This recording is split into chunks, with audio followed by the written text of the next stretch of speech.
안녕하세요. 네, 식사하셨어요? 저는 좀 조촐한 자리인 줄 알고 왔는데 아주 성대하고 이렇게 많이 모이실 줄 몰랐습니다. 이런 뭐 딱딱한 뭐 안보, 전쟁 이런 얘기 하려니 참 이게 뭐 앉으세요. 왜 뒤에 계세요? 저쪽으로 앉으세요. 높이 있으니까 이상하네. 안 보여요, 뒤에는. 그렇습니다. 네, 미안합니다. 자, 아시겠습니다만 제가 최근에 책을 하나 썼습니다. 이름하여 서해전쟁인데요. 조만간에 이 책 못 구할 수도 있어요. 이제 한 두세 달 동안 갖은 협박에 다 시달렸죠. 책을 절판해라, 회수해라, 소각해라. 그래서 이유가 뭐냐? 그러면 이유는 적을 이롭게 했다 이겁니다. 그래서 주로 뭐 해군 쪽에 계신 분들인데 적을 이롭게 한 것은 우리가 임진왜란 때도 봤지만은 막 장수들이 그냥 싸우는 족족집니다. 그 중에 신각이라는 장수가 있습니다. 임진왜란에 계속 지다가 제일 첫 번째 이긴 전쟁이 신각이라는 장수입니다. 그런데 장계를 늦게 올린 거예요, 선조한테. 그런데 그 신각을 남겨두고 도망간 상관이 있습니다. 이 사람이 좀 같이 도망치자고 했는데 말을 안 들었어요. 그래서 신각이 명령 불복종을 했다 그러니까 선조가 목을 베라 그래요. 그래서 두 명의 군관이 파견돼가지고 목을 베러 떠났는데 그 사이에 장계가 도착했어요. 왜구를 300명 이상 참수를 하고 최초로 이긴 겁니다. 아이고 이거 죽이면 안 되겠구나 해서 뒤늦게 목을 베지 말라고 다시 전령을 보냈는데 때가 늦었습니다. 그 사이에 신각이라는 장수가 목이 베어집니다. 유성룡이 쓴 징비록에 보면은 애통하다고 몇 번 얘기합니다. 그 아까운 장수를, 정말 최초로 이긴 장수를 그 즉시 목을 베버렸으니 어떻습니까? 누가 적을 이롭게 했느냐? 바로 이런 어떤 잘못된 자기가 아끼는 장수를 모함한 장계를 올린 그 상관은 적보다도 무서운 사람이죠. 무섭죠. 이런 것들은 다 우리가 알게 모르게 적을 이롭게 했다고 하지만 바로 그 기준은 뭐가 적을 이롭게 하냐, 적이냐 아군이냐 이런 어떤 그 구분으로 가면은 우리가 서로가 서로를 의심하게 됩니다. 저 같은 경우는 많은 피해를 입고 있죠. 그래서 곧 소송이 들어올지도 모르니까 책을 보고 싶으면 빨리 사세요. 이제 나중에 못 볼 수도 있어요. 그런데 제가 오늘 말씀드리려고 하는 거는 여러분들이 지난 1년간 300일 넘게 NLL 논쟁을 지켜보셨습니다. 그 NLL 논쟁을 보면서 많이 가슴이 아프셨을 거예요. 그 대화록에 NLL 포기 발언 있습니까? 그 대화록에 우리 서해바다 북한에 내준다고 했습니까? 그런데 그 있지도 않은 사실을 가지고 지난 1년간 나라가 이렇게 시끄럽고 앞으로 1년 더 갈 것 같습니다. 그러면은 도대체 NLL이라는 게 제가 이 책을 쓰게 된 것은 바로 NLL 논쟁 때문이에요. 작년 대선 때 그걸 옆에서 보면서 정말 안타까웠죠. 왜 민주당은 이거를 얼마든지 역공을 할 수 있는데 왜 못할까? 근데 민주당은 거의 이건 예측을 못했던 공세이기 때문에 툭싹 붕괴도 있었고, 저는 지난 대선에서 천안함이 논쟁이 될 거라고 원래 생각했어요. 이 NLL 문제가 나올 줄은 생각지도 못했어요. 분명히 대선 때 논쟁이 되면 천안함 아니겠냐 해서 만반의 대비를 하고 있었거든요. 그런데 천안함에 천자도 안 나왔어요. 천안함은 이상하게 이명박 정부 때 전혀 정부 차원에서 통제를 못했습니다. 관리를 못했어요. 그래서 지방선거 진 겁니다. 6.2 지방선거에. 그런데 이 NLL 문제만큼은 굉장히 세심하게 관리된 프로그램이에요. 이거는 어떤 정권이 주도했던 거죠. 그런데 천안함 사건은 막 정신없이 돌아갔거든요. 그때 정부가 주도하지 못했습니다. 고로 북풍이 안 봅니다. 그러나 정부가 의제를 주도하면서 이걸 정치적으로 활용할 때는 NLL에서 서해에서 아무 사건도 안 일어났지만 그것은 북풍이 됩니다. 이런 부분을 우리가 예측을 못했던 거죠. 그걸 보면서 NLL 문제에 대해서는 한 번은 우리가 정리를 하고 넘어가야 되겠는데 이대로 끝장낼 수가 없다. 이러면 다음 선거에 또 나온다. 그러다 보면 문제의식이 이렇게 들어갑니다. 도대체 NLL이 언제부터 이렇게 시끄러워지고 언제부터 문제였는가 이걸 보는데 물론 많은 정치적 논란은 있었습니다만은 NLL이 이렇게 우리 안보의 사활적인 문제가 된 사건은 누가 뭐래도 1999년에 제1연평해전이에요. 제1연평해전 때 우리가 북한군이 130명 정도 사망을 하니까 그해 6월에 제1연평해전을 겪고 나서 북한에서 서해 NLL 말고 자기네 경계선을 선포합니다. 우리 NLL을 공식적으로 부정하면서 통항질서를 선포하고 그 NLL 자기네 경계선을 선포하는데 이게 판서가 어떻게 이거 칠판 맞죠? 이런 칠판 처음 보네. 이게 지도가 여기가 인천이고 여기가 백령도죠. 여기에 연평도가 있어요. 여기가 연평도, 여기가 백령도 이렇게 돼 있는데 NLL이라는 건 이렇게 중간선을 둔 거란 말이에요. 그런데 북한에서 이 제1연평해전을 겪고 나가지고 자기네 경계선을 이렇게 경기도 도계를 따라가지고 이게 경계선이라고 합니다. 이게 남재준 원장이 맨날 지금 정가의 보도처럼 공동어구역이 요 경계선하고 우리 NLL 사이다. 이러면서 이 경계선, 잊혀진 경계선을 지금 들고 나온 게 국가정보원 남재준 원장이 대화록이 이거였다고 지금 주장을 하는 거죠. 그죠? 자, 이렇게 그럼 이 선은 왜 나왔냐, 이게 왜 나왔냐. 이 선도 그 전에 없었어요. 이게 북한이 든 경계선인데 이것도 없었다고. 이게 1999년에 나온 겁니다, 이게. 1999년에. 왜? 이해 6월 15일 날, 99년 6월 15일 날 연평해전이 일어났기 때문에. 이 사건 때문에. 이 사건이 저는 비극의 출발이라고 봐요. 여기서 북한군이 130명가량 죽었어요. 언론에는 30명이라고 나와 있지만 사실이 아닙니다. 북한 배는 한 척에 갑판 위에 사람이 새까맣게 많습니다. 우리 배는 다 밑으로 숨지만은 포탄 나르는 놈, 겨누는 놈, 또 지휘하는 놈 해서 갑판에 20명 이상 새까맣게 많아요. 이런 배를 6척을 완전히 격파했기 때문에 한 척당 20명 남짓 계산하면은 대략 북한군이 130명 정도가 사상이 됐을 거고. 엄청난 교전이에요, 이게. 그런데 이 이후로 NLL 논쟁이 본격화됐는데 도대체 이 교전이 왜 일어났는가 하는 거죠. 그래서 계속 취재를 하다 보는데 제가 이런 저자 강의를 많이 다녀요. 많이 다니는데 제가 이 발견해낸 사실은 뭐냐 하면은 이 130명이라는 북한군이 죽은 이 연평해전이 상당히 우리가 아는 것과는 사실관계가 다르다는 사실입니다. 지금까지 이 연평해전에 대해서 정부가 설명한 것은 북한이 연평도 부근에 NLL을 침범해서 우리가 그것을 차단하기 위해서 우리 경비정이 임무 수행했는데 북한이 도발을 했기 때문에 우리가 그걸 차단하다가 교전이 발생했다. 이게 설명의 전부입니다. 아주 간단해요. 심플해요. NLL 도발했기 때문에 우리가 막으니까 북한이 공격해서 당했다 이거죠.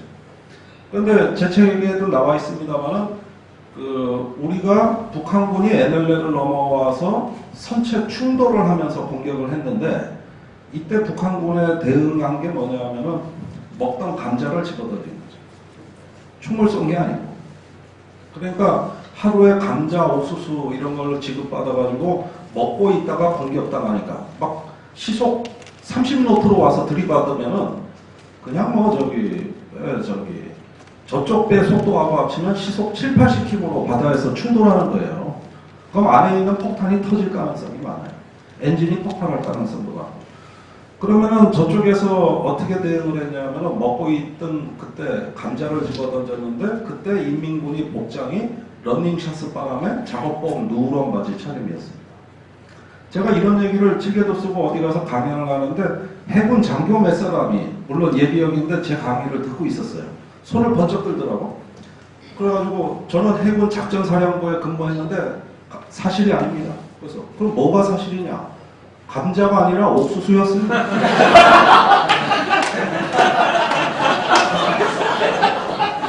아니,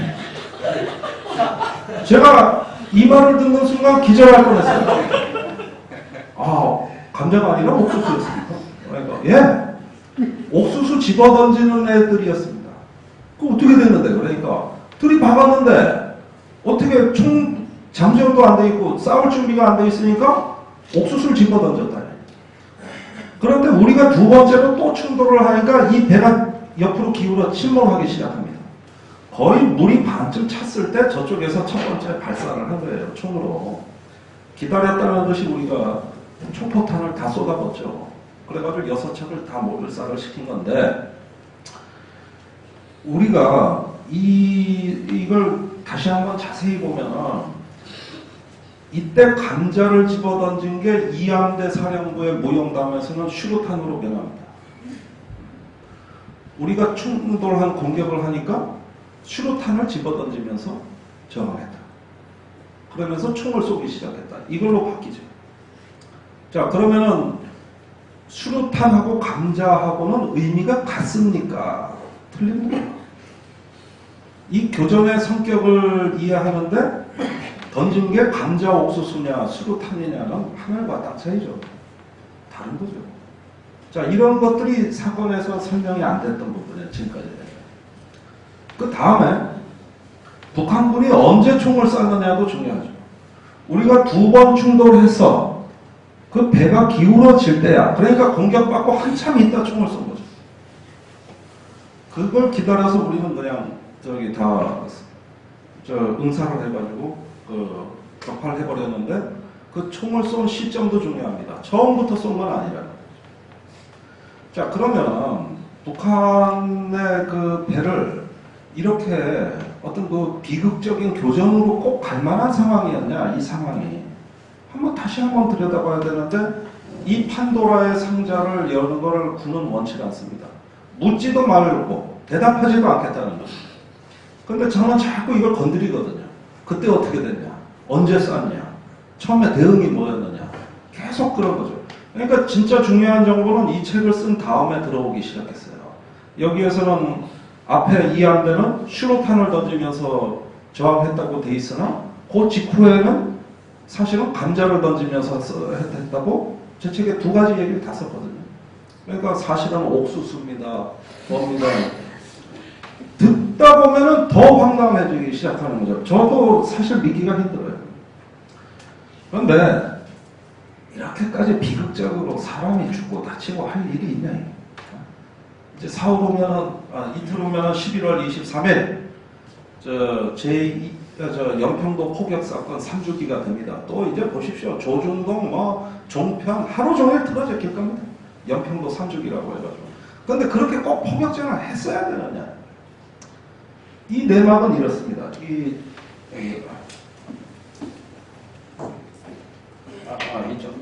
이거 잘 보입니까? 제 색깔이 좀 이상해요. 인간이 이런 이상한 색깔 보이나? 보입니까? 네. 이 사건의 전개 과정은 이렇습니다. 자, 제2연평해전 이게 어떻게 비극적인 사건으로 전개되는가 잘 봅시다. 하필이면 이해에 안 잡히던 꽃게가 이 연평화장에서 무진장 잡히면서 비극이 시작된 거예요. 이 꽃게를 잡으러 어선이 내려오면 어선을 보호하기 위해 경비정이 내려오고 하다 남북한 군함이 이제 마주치기 시작했는데 그때가 이거 좋네.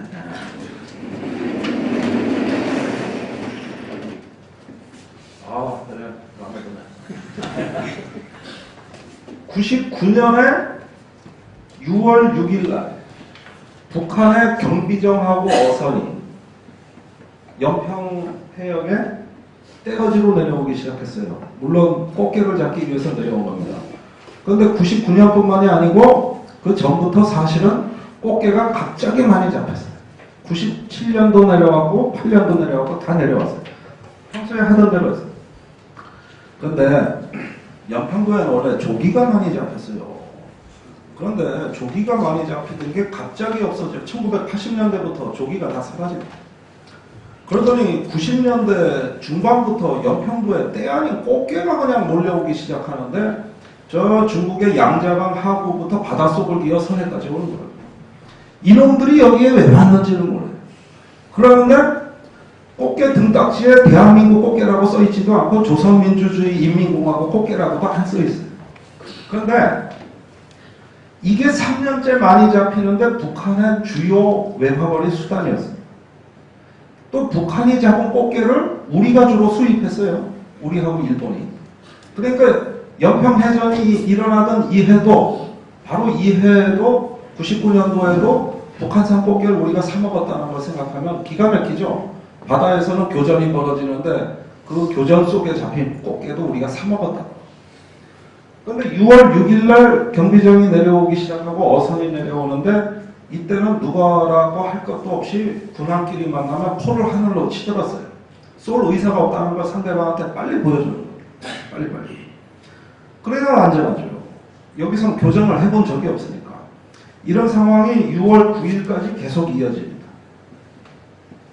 그러면서 북한이 점점 경비정 숫자를 증가시키기 시작해서 긴장이 감돌기 시작하는데 갑자기 이상한 일들이 일어나요. 사건은 6월 13일 날이에요. 이때 청와대에서 합참의장의 어떤 그 작전 계획을 보고받는데 그 내용이 뭐냐면은 6월 9일부터 남한의 우리 고속정, 창수리정하고 북한의 경비정이 이제 선체 충돌이 시작되니까 자꾸 우리 배가 찌그러진다고. 이게 꽝꽝 부딪히니까. 그런데 북한 배는 덩치가 크고 우리는 좀 작아요. 그러면은 부딪히면은 찌그러지는데 찌그러진 배를 수리해야죠. 정비해야죠. 하면은 거기에 배 함장들이 스트레스를 받아요. 그러니까 북한 배가 돌격해 들어올 때 자꾸 피한다고. 배를 보호하려고. 그런데 이게 TV 화면에 나가버린 겁니다. 그날 저녁 9시 뉴스에 거기 보니까 북한 배가 자꾸 들어오는데 우리가 피하는 모습이 나가니까 합참의장이 안절부절하는 거예요. 왜 자꾸 피하는 모습만 TV에 나가냐 이거죠. 좀 앞에서 대라. 그러니까 이게 가판이 이게 철갑이 찌그러져서 그렇습니다. 그러니까 김진호 당시 합참의장이 뭐라고 지시를 했냐면 그럼 안 찌그러지는 배를 내보내라. 안 찌그러지는 배를. 그러면은 제일 철갑이 두꺼운 배가 뭐냐? 들이받아도 안 찌그러지는 거. 그러니까 구조함이라. 이게 한국 해군이 가진 함정 중에 제일 장갑이 두꺼워요. 그래서 요 놈이 제일 두껍답니다. 여기에 200명이 타고 무지하니 큰 배니까 그럼 걔를 앞으로 가서 막으라 이게. NLL 선상에 늘어나가지고. 이거하고 수송함, 얘도 제일 큰 배인데 이거를 출동을 시키라 이거예요. 이 두 개를. 그래가지고 6월 13일 날 해역에다가 이 함정을 이제 들이박는 거죠. NLL 선상에 늘어놓기 시작을 하는 거예요. 그런데 문제는 이게 북한한테 굉장히 부정적인 시그널이 됩니다. 그러면은 못 보던 배가 와서 자기들 길목을 딱 막는데 북한 군사 지휘관 중에 저거 무시합시다. 아무것도 아닙니다. 이렇게 말할 지휘관이 있겠어요? 저기 새로운 놈이 나왔는데 우리도 다른 놈 내보내. 이렇게 된 겁니다. 그게 뭐냐면 어뢰정이에요. 어뢰정. 이때부터 어뢰정이 들어왔는데 이 어뢰정이 어뢰를 개문한 상태로 들어오기 시작하니까 우리 이함대 사령부는 초긴장을 하는 거죠. 왜냐하면 바다에 떠다니는 무기 중에 제일 무서운 무기가 이겁니다. 전투를 종결하는 종결자란 말이죠. 보통 배를 격침시킬 때는 첫째가 미사일, 전투기, 마지막으로 수장시키는 무기가 어뢰정이라는 거예요. 무서운 무기죠. 어뢰정이 3척이 넘어오기 시작했어요. 어뢰를 개문한 상태로. 그러면 뭐냐면은 우리도 무력 시위를 하려고 한 건데 북도 우리한테 밀리지 않으려면은 뭔가 새로운 놈 내보내. 이렇게 된 겁니다. 그런데 이렇게 서로 무력 시위를 하려고 한 게 아니에요. 배가 자꾸 찌그러지니까 그것 때문에 그런 거예요. TV에 나갈 화면이 필요한 겁니다. 합참의장 입장에서는. 근데 이 어뢰정에 이런 큰 함정을 갖다가 막으려고 하면서 뭐라 그랬냐면은 적이 용달차로 쳐들어오면 우리는 버스로 막아라 이거죠. 이게 바로 지상군 관점입니다. 지상군은 이렇게 작전을 해요. 앞에 늘어서는 거 좋아하죠. 근데 해군은 이런 작전을 안 해요. 그래서 해군의 이함대 사령관이 극렬하게 저항을 합니다. 아, 얘들 들어오면 작전에 방해가 됩니다. 안 됩니다. 그러니까 명령이다. 해라. 지시다. 이래가지고 그냥 합참의장하고 이함대 사령관이 티격태격. 그런데 명령이니까 어떻게 이게 들어왔는데 이 구조함이나 수송함은 전투 능력이 없어요. 무장이래봤자 N60 하나입니다. 거기에다가 한 번 선회하는데 14분 느리니까 얘를 갖다가 저기 박아놓으라 그러니까 저쪽은 어뢰정인데 현장 지휘관 환장할 거 아니야. 오이씨 이거 북한군보다 우리 합참이 더 무섭더래. 우리 합참이 진짜 무서운 건 우리 합참이래요. 그래서 어뢰정이 들어오기 시작했는데 13일 날은 아무 일 없이 지나갔어요. 14일 날도 아무 일 없이 지나갔어요. 운명의 날은 15일입니다.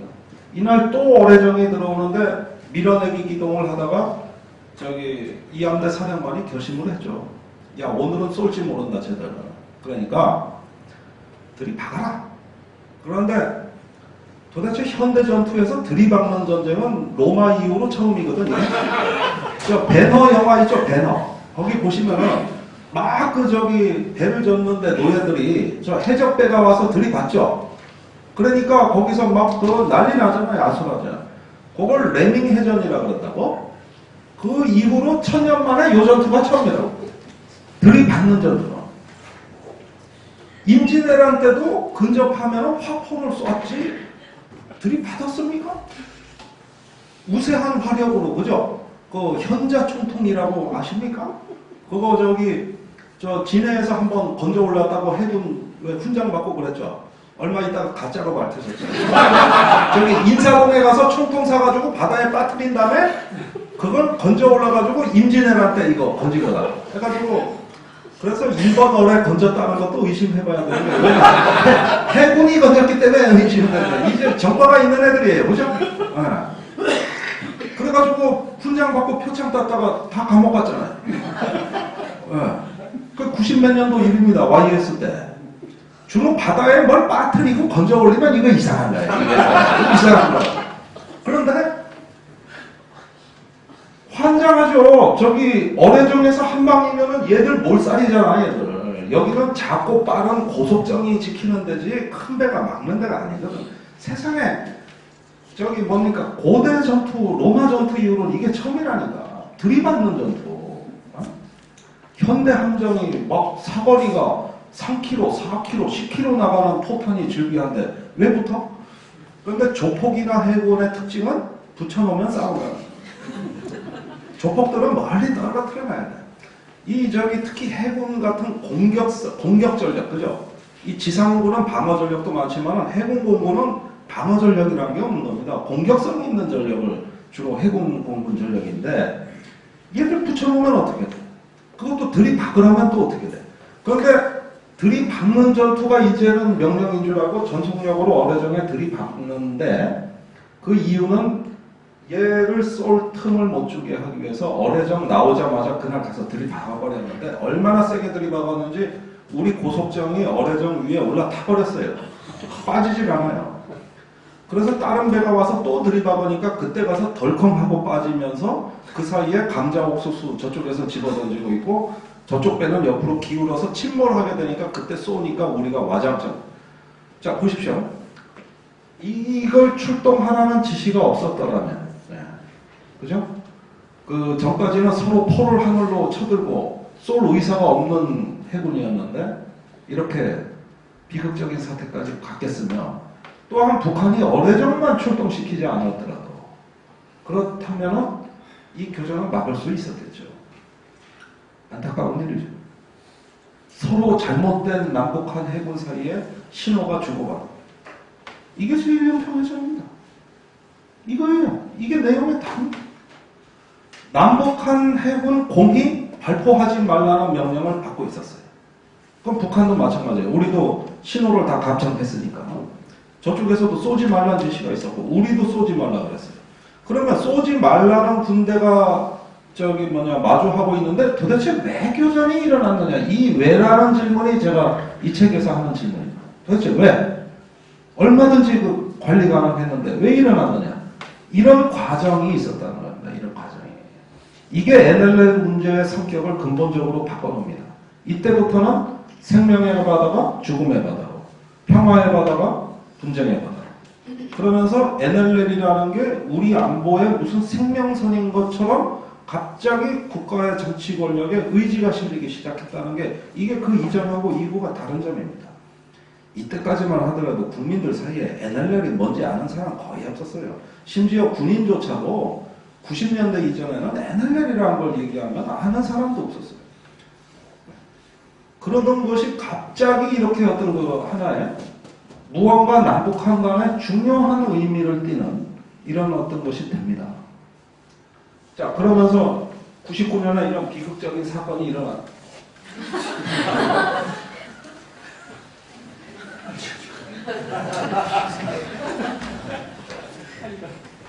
그냥 치우세요.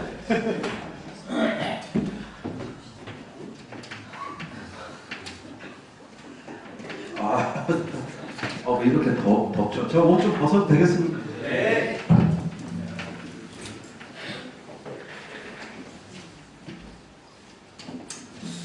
아니, 오늘 약간 요즘 체중 조절에 실패해서 잘 안 되시지. 이게 위기 관리에 실패하듯이 저는 이런 거에 실패하는데, 근데 그러면 3년 후에 비극적인 사건은 또 왜 일어났냐?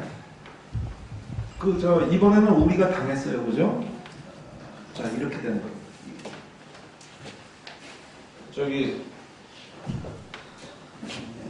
2002년 기억하실 겁니다. 이날 월드컵 3, 4위전으로 붉은 악마가 시청 앞에 다 나와 있던 그날입니다. 그날 아침 9시 47분에 이때 아무도 예기치 못했던 또 하나의 사건이 발생합니다. 이날 제1연평해전 때 우리한테 흠씬 두들겨 맞은 북한 경비정, 좀 더 큰 거 있어요. 큰 함정. 그 함정이 684정이라고 합니다. 이게 여기가 연평도인데 여기가 NLL 이 부분에 어선 없이 얘가 여기로 월선을 해가지고 고속으로 기동해서 우리 쪽으로 다가오기 시작했어요. 그때 무슨 일이 있었냐면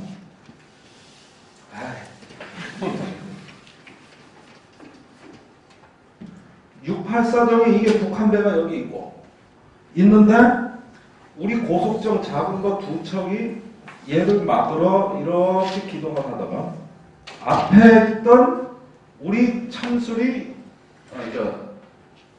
3585정 얘가 가다가 이쪽으로 선회를 한다.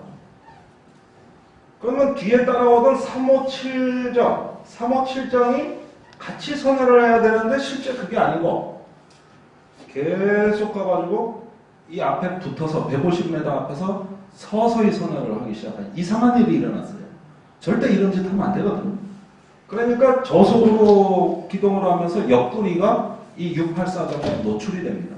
이때 기다렸다는 듯이 86mm 전차포, 이게 북한 배는 한 포가 없어요.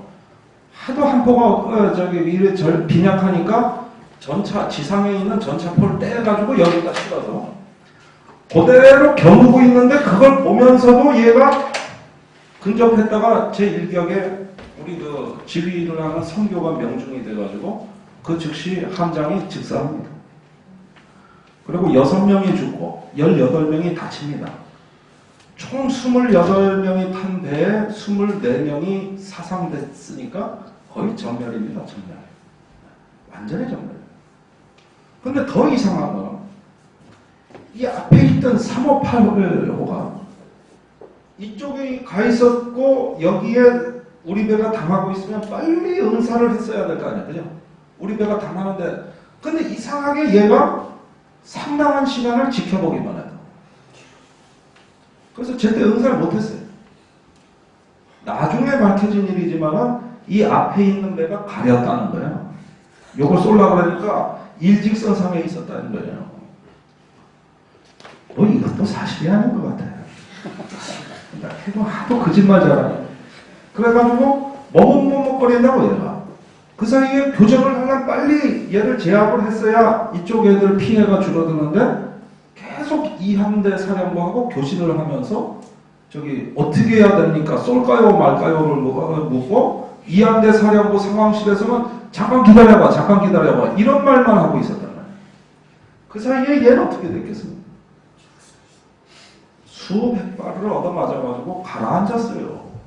그 뒤에 얼마 버티질 못하고 그 사이에 24명이 그대로 사상이 돼서 한 배가 거의 전멸을 당합니다. 전멸을. 이게 미스테리. 이게 도저히 있을 수 없는 일이 일어났거든요. 이게 앞에 가던 배하고 뒤에 가던 배 속도가 시속 6노트입니다. 시속 6노트면 얼마나 느립니까? 이 배는 시속 30노트가 나올 수 있는 배들이에요. 그런데 이렇게 됐다는 거예요. 제가 의문을 가지는 건 이거죠. 도대체 이 말도 안 되는 기동을 누가 지시했을까? 이게 과연 누구냐? 이 점이죠. 근데 책을 쓰고 이제 이 책에 가장 그 논란이 되는 부분인데 분쟁이 붙기 시작했습니다. 제 책에요. 저는 하참 지시라고 썼는데 지금 이제 저하고 논쟁을 하고 있는 당사자는 합참인데 그때 합참 의장, 합참 작전본부장 이런 분들이 이제 저한테 반론을 펴는 거는 이 기동은 우리가 지시한 바 없다. 우리는 그때 이랬다는 겁니다.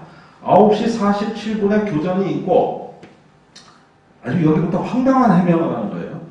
합참 의장이 저기 상황실로 왔는데 이함대 사령부에서 이런 얘기는 쑥 빼고 뭐라고 보고가 올라왔냐면 그러니까 10시 다 됐었죠. 10시경에 보고가 올라왔는데 내용인즉슨 적함이 불타고 있다. 이건 다 빼고. 그리고 나중에 얘가 머뭇머뭇거리다 쏘긴 쐈어요. 그래서 얘가 불에 탄 건 맞거든. 그것만 보고 해가지고 적함이 불타고 있다 그러니까 합참의 간부들이 3년 전에처럼 다 이긴 전투인 줄 알고 전부 박수 치고 우리는 그것밖에 몰랐다 이게. 그러면데 그 다음이 이상한데. 그러면 적함이 불타고 있다면은 얘가 불타고 있다면은 다른 북한의 다른 그 해안포라든가 다른 어떤 북한 함정이 보복을 할 수도 있는 거 아니에요. 아, 자기네 배가 불타고 있는데 가만히 있어 그러면 상황실을 더 지키고 있어야 되는데 합참의장은 밥 먹으러 가서 그때 국방부 장관한테 장성들 진급 신고가 있었거든요. 그 신고하는 국방회관으로 가서 오후 1시까지 밥을 먹어. 자리도 안 지키고. 그러다가 나중에 우리 애들이 다쳤다는 걸 보고받고 그때서야 상황 수습에 주력했다. 그러면 뭡니까? 사람이 죽은 지 몇 시간 동안 모르고 있었다는 얘기 아니냐. 이게 말이 되는 거예요.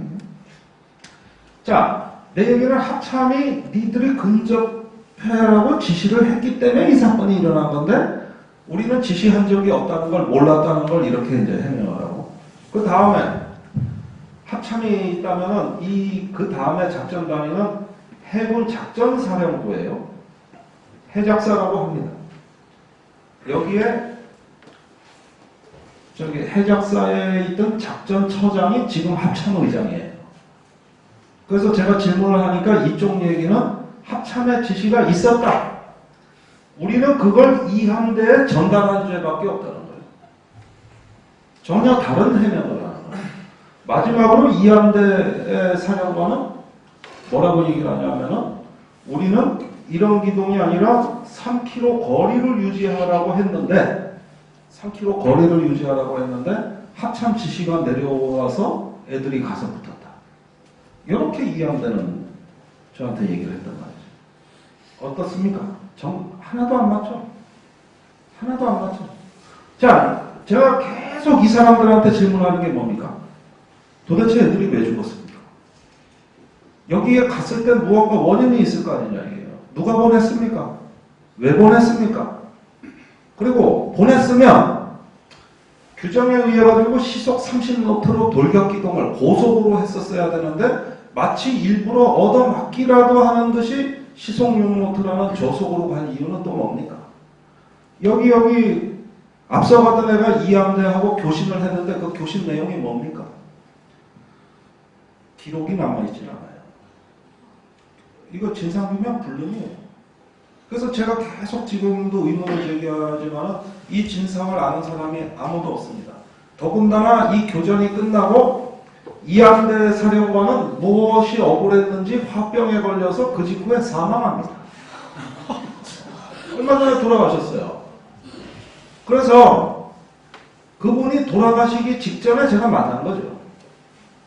그랬더니 자기는 억울하다. 이길 수 있는 전투를 합참 때문에 졌다. 이러고 있는 거죠. 보면은 전부 책임전가예요. 그러면은 지난 이제 노무현 대통령이 이제 임기가 끝나고 지난 7년, 8년 동안 우리가 이 사건 제2연평해전 갖고 매년 6월이 되면은 햇볕 정책이 얼마나 조선일보에 매도당하고 두들겨 맞았는지 다 아시죠? 매년 6월만 되면 그래요. 작년에는 또 10주년 행사에다가 저기 그 대선이 있는 해다 보니까 조선일보가 이 연평해전, 제2연평해전 가지고 신나게 부려먹었어요. 신나게. 그게 NLL 논쟁으로 대선 때 이어진 거예요. 그러니까 NLL이 이렇게 활용 가치가 높은데 정작 그러면 한번 물어보자. 도대체 애들이 왜 죽은 거냐? 아무도 묻지도 않고 대답하지도 않습니다. 그런데 햇볕 정책 때문이라고 하면 뭐가 좋겠습니까? 아, 그때 정권의 햇볕 정책 얘들이라고 하면 얘들이 다 해피해지는 거예요. 그렇죠? 지금도 이 사람들 사이에서는 진술이 하나도 일치가 안 되지만 그러나 위에 청와대가 있을 거 아니야. 다 얘들 탓이라고 하면 얘 누구 얘기 다 그 얘기죠. 청와대 때문에 그랬다. 그러면 청와대가 여기에 전화라도 한 통 한 적이 있냐? 전화 받은 적이 있냐? 그러면 아무도 그런 적은 없대요. 그럼 왜 청와대 때문이냐 이게. 물론 햇볕 정책이 있었어요. 그건 위기 관리를 좀 싸우지 말고 잘 하라는 겁니다. 햇볕 정책이라는 게. 그러나 군사 지도자들은 그걸 자기 상황에 맞게 해야지 일부러 죽을 일은 없는 거 아니에요. 부하 죽일 일은 없는 거 아니에요. 말이죠. 그러니까 제가 묻는 건 좋다. 햇볕 정책이 있는데 애들이 왜 죽은 겁니까? 왜 이렇게 된 거냐? 이거를 지난 10년 동안 질문하는 사람도 없고 답변하는 사람도 없었어요. 그런데 매년 7년, 8년 이걸로 우리가 얻어맞고 있다고 하는데 이것 때문에 작년 대선에서 엄청난 피해가 있었다고 하면 알아봐야 될 거 아닙니까? 도대체 이런 걸 내년에 또 얻어맞을 거고 다음 선거에니까 또 나올 건데 왜 죽은 겁니까? 누가 죽인 겁니까? 얘들. 물론 북한이 죽인 거죠. 그러면 산에 가면 독사가 있어요. 독사에 물릴 수 있어요. 그런데 지금 저 사람들이 햇볕 정책을 공격하는 건 뭐냐 하면은 산에 가서 독사에 물렸다. 그러니까 그 산에 독사가 살 수 있도록 환경운동을 한 개들 책입니다. 그래서 환경운동을 하는 놈들이 내 아들 독사에 물리겠다. 이 논리가 햇볕 정책을 욕하는 건 그거잖아요. 독사가 있으면 그게 얼마나 맹독이고 독은 어떻게 해야 독사를 알아볼 수 있으며 물렸을 때는 빨리 생명을 구하는 방법이 뭐고 이걸 토론해야 되는 거 아니에요? 북한 배한테 우리가 공격을 당했다 그러면은 왜 그 북한 배가 쐈으며 우리는 또 그걸 허용했는가? 이 교정이 도대체 어떻게 된 건가? 이 토론이 필요하지 여기서 햇볕 정책 책임이 나오면 어떻게 되는 거예요? 그거는 독사를 살게 해준 환경운동자가 우리의 적이라는 얘기하고 비슷해져가요. 그럼으로써 독사에 대해서 부주의했던 책임은 다 면책이 되는 거죠. 그죠? 이렇게 되는 겁니다. 이런 식의 책임 전가가 바로 지금 얘기되고 있는 NLL 논쟁입니다. 안보를 누가 실패했는가를 따져봐야 되는데 근데 제가 제일 안타까운 건 야당이나 진보 쪽에서도 이 질문을 안 해요. 알아봐야 되는데 그러다 보니까 어떻게 되느냐 돌아가신 대통령이 다 뒤집어서 주기만 한다면 살아있는 이 책임자들은 편해질 거 아닙니까? 그러니까 자꾸 이거를 집요하게 묻는 제가 어떻게 고맙겠어요? 아니면 때가 죽이고 싶겠어요? 어떻게 했냐고. 끝까지 따지니까. 끝까지. 그래서 최근에는 이제 제 주장의 일부가 사실이 아니다, 뭐 사실 확인을 안 했다 하면서 자꾸 들어오는 얘기는 뭐냐면은 이 합참 쪽인데 자기들이 아는 바와 내 책의 기술 내용이 다르다 그래서 그러면 그걸 주십시오. 증거 자료하고 같이. 그러면 내가 똑같이 써드릴게. 이한대선이 이렇게 얘기하는데 합참에서는 이렇게 주장했다. 판단한 독자한테 맡겨보자. 이럴 수 있는 거 아니냐 작가는. 해드릴게요. 주세요. 봐드릴게요. 그랬는데 그것도 싫다. 조용히 책만 없애줘. 이건 실제 그런 압박이고 협박이고.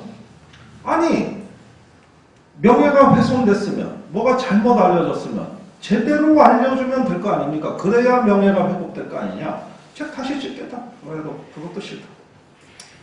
그 책 존재 자체를 없애달라는 못하겠다. 그러니까 그럼 소송 걸겠다. 그래서 이거는 소송이 걸려야만 진상이 규명됩니다. 저한테 소송이 필요해. 재판부가 요청을 해야 그때 교신 기록, 전투 상보, 모든 진술을 합법적으로 다 얻어낼 수 있는 방법은 재판으로 가는 수밖에 없어요. 그래서 저는 이 재판이 필요합니다. 피소가 돼야 돼요. 이거 외에는 진상규명할 방법이 없어요. 그래서 최근에는 제가 조용하게 좀 해보자고 좀 얘기를 잘하다가 요즘은 그 짓 안 합니다. 그냥 문자 메시지 보내서 소송 언제 하실 거예요? 그 소송 저한테 필요합니다. 아직 못하고 있어요. 왜? 다 드러나거든요. 드러나요. 그러니까 어떻게 하지 못하고 해군의 압력을 넣어서 니들이 좀 김정도 좀 어떻게 좀 해봐라 이거예요. 그러니까 편지도 오고 그랬는데 역시 똑같습니다. 책 좀 없애주세요. 그래서 왜요? 그러니까 적을 이롭게 했대. 이적 표현물이라 이 얘기예요. 그 다음에 뭐 사실관계도 뭐 어쩌고저쩌고. 그러니까 그러면은 사실만 알려주라. 내가 다 양보한다. 사실만 확인되면 내가 몽땅 다 양보한다. 그러니까 또 답변이 없어요. 그래서 국방부에 알아보니까 지금 해군본부가 이 진상을 규명할 능력이 없대요. 교신 기록이 다 없어졌고 전화한 어떤 지시받고 한 내용도 다 없어졌고, 그 다음에 전투 교훈집은 아예 정리도 안 했고, 이한대 사령관 돌아가셨고, 그러면 뭐만 남습니까? 햇볕 정책 탓하고 북한이 우리를 의도적으로 도발해서 죽었다는 이 사실 외에는 이 내막 자체가 하나도 안 밝혀져요. 이런 황당한, 그런데 이런 미스테리를 가지고 아무것도 밝혀진 것 없이 지난 8년간 야당이 매도대응해왔다는 사실에 대해서 여러분들 어떻게 생각하십니까? 어떻게 생각하십니까? 그 다음에 더 이상한 거는 왜 그러면 우리는 이런 부분에 대해서 질문을 안 했느냐는 거예요. 이거는 마음만 먹으면 파헤칠 수가 있어요. 이건 2002년 당시에 청와대에서 진상조사 다 했던 사건이에요. 그때 청와대 비서실장이 박진원 실장. 그 다음에 이걸 조사했던 국정상황실이 있는데 그때 국정상황실장이 정병환 대표입니다. 그죠? 이때 당시에. 그런데 그 두 분은 이게 매년 7년, 8년 이게 언론지상에 오르내리는 동안 단 한 차례도 이 사건에 대해 발언한 적이 없습니다. 그것도 이상한 일이죠. 그죠? 왜 그랬을까? 끼어들기 싫은 거죠. 자기가 색깔 논쟁에 몰매맞기 싫은 거죠. 오직 임동원 씨 한 분만 이걸 발언했어요. 그때 이 밑에 우리 작전 통제선이라는 게 있습니다. 작전 통제선. 이 작전 통제선을 넘어서 두 척이 이렇게 간 거는 잘못한 거거든요. 원래는 어떻게 하게 돼 있냐면은 고속정 두 척이 있고 뒤에 초계함이 있게 돼 있다고 큰 배. 천안함 그런 배. 이렇게 전투 대형을 이루어서 기동을 해야 얘가 공격을 못 한다고. 얘를 공격했다가 이 뒤에 있는 놈이 76mm 함프로 갈겨버리면은 지가 무사하지 못하니까 얘를 공격을 못한다고. 이 전투대역만 잘 유지하고 있어도. 거기에다 이함대 사령관은 이거 넘어가지 마라. 3km 거리 유지하고 있어라. 이런 지시까지 있었다는데 얘는 뒤에 초기하면 아예 따라오지도 않고 요 두 놈만 시속용로트로 도대체 간 이유가 뭡니까? 이 질문을 누가 한번 해본 적이 있냐? 이거 다 조사가 된 거예요. 잘못된 기동입니다. 단 누가 지시했는가 그것만 조사가 안 돼 있습니다.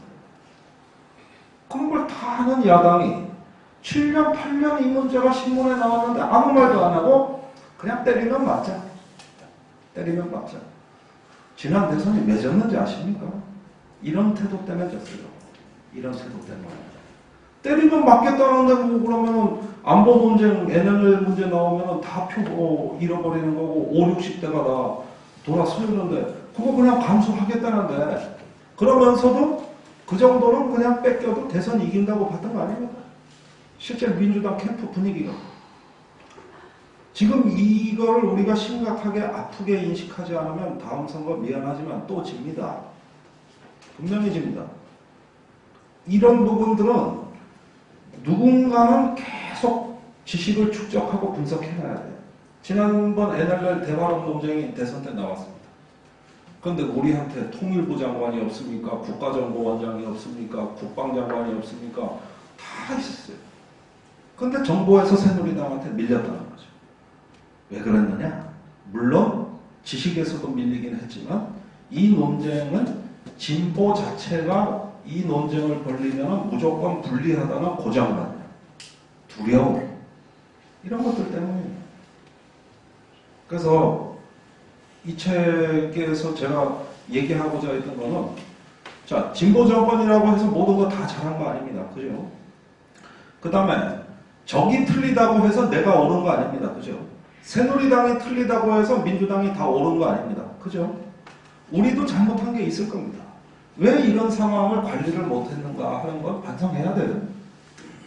새누리당 주장이 다 틀렸다고 해서 민주당 주장이 저절로 맞는 거 아니란 말입니다. 그런데 거기에서 우리가 희망을 발견하고 우리 스스로의 이런 어떤 그 실체적 진실을 우리가 국민들한테 제대로 알리려면은 그만한 노력을 하셔야 돼요. 노력을 하셔야 돼요. 그런데 지금도 이 논쟁 자체는 민주당에서도 껄끄러워하고 계십니다. 왜? 겁이 많아서. 여러분,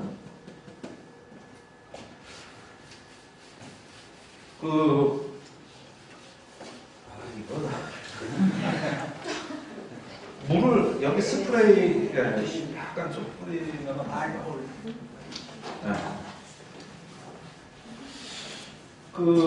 너무 제가 무겁죠? 제가 다루는 주제가 그죠? 저는 제가 뭐 방송에도 많이 나갔습니다만 좋은 일로 나간 적이 없어요. 누가 죽고 다치고 뭐 총을 쏘고 표를 쏘고 비행기가 떨어지고 이러면 전 주로 방송국으로 달려가니까 그러다 어느 날 트라우마가 생겨요. 방송 내내 웃어본 적이 없는 거야. 몇 년 동안 가만히 생각을 하니까. 그래서 다른 통일 뭐 이런 북한 쪽 학자들은 개성공단이 어떻고 뭐 하면 가서 즐겁게 방송하는데 대한민국의 군사 전문가라는 게 뭐냐면 TV 나가서 웃을 일이 없더라고요. 저는 연평도 포격 사건을 7시간을 생중계 방송을 했어요. 물 안 먹으면 못 먹어.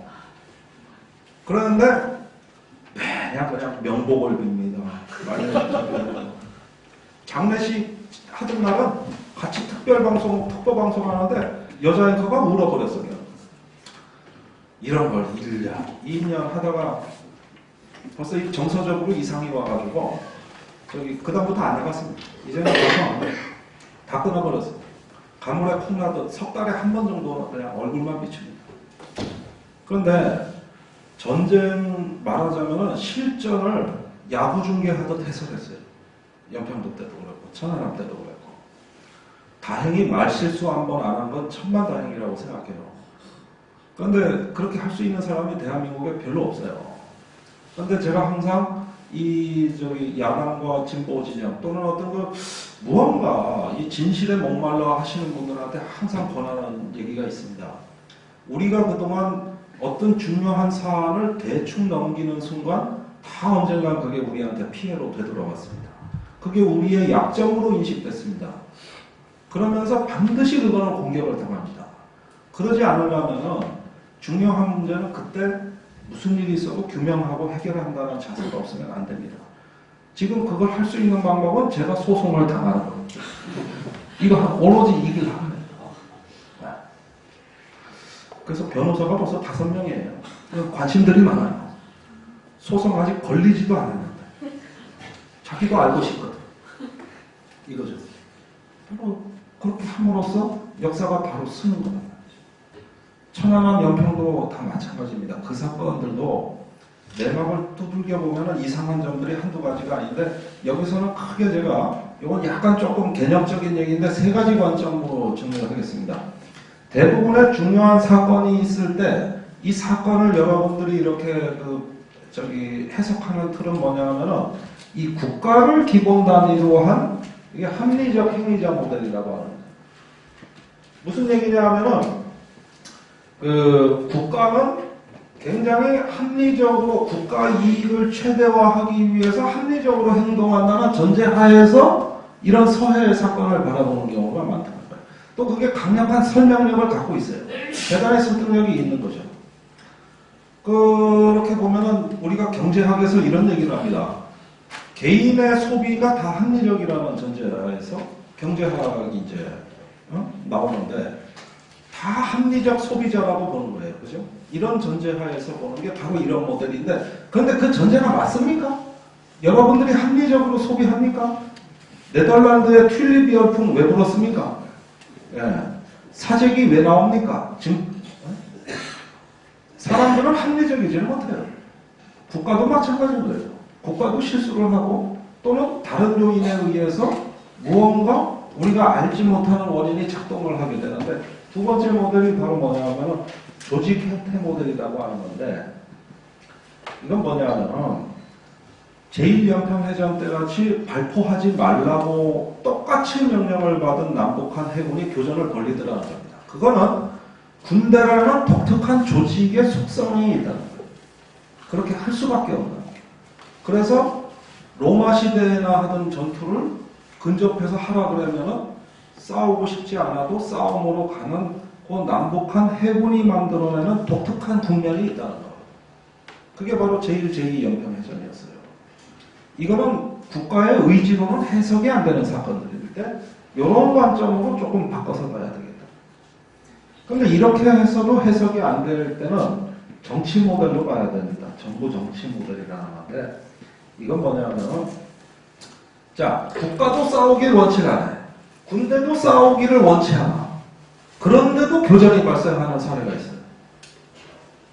그런데도 군사적인 행동이 나오는 순간이 있습니다. 왜? 여론에 밀려서 그러는 겁니다. 여론에 밀려서. 군대가 원치 않는 작전을 하는 겁니다.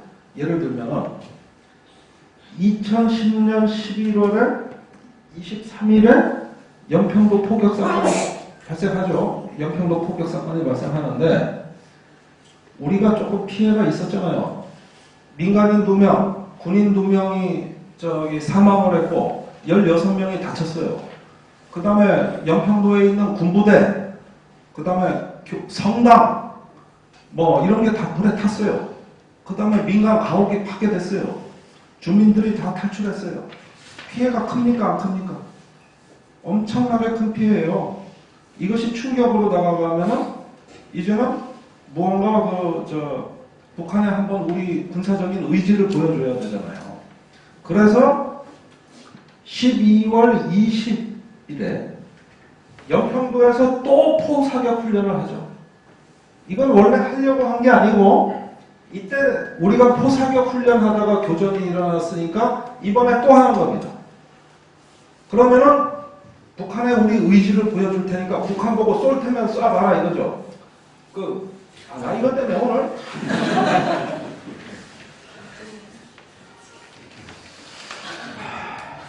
그냥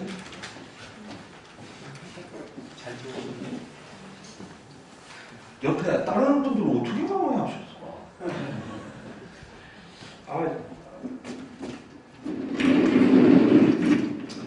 자, 11월 11월 23일 날, 이걸로 하면 좀 쉽지만 그냥 말로 할게요. 3년 전 11월 23일 날 아침 10시 10분경부터 우리가 연평도 인근에다가 포사격 훈련을 했어요. 그런데 그게 좀 미묘한 게, 연평도 잘 보십시오. 이 좌우가 다 북한 내륙입니다. 그죠? 그러니까 주로 무슨 교전이 터지면 다 연평도죠? 지금까지 연평해전 2번, 포격전 1번, 뭔 일만 터지면 연평도예요. 그죠? 그런데 여기가 연평도가 있고 이제 여기가 다 북한 해안인데 이게 관리가 어려운 거예요. 백령도만 해도 여기에 있는데 앞에가 단조롭다고요. NLL이 반듯하게 거져 있어요. 그러니까 여기서 교전이 잘 안 일어나지. 통제하기가 쉽다고. 근데 여긴 달라요. 이렇게 꺾어진다고 막 NLL이. 그죠?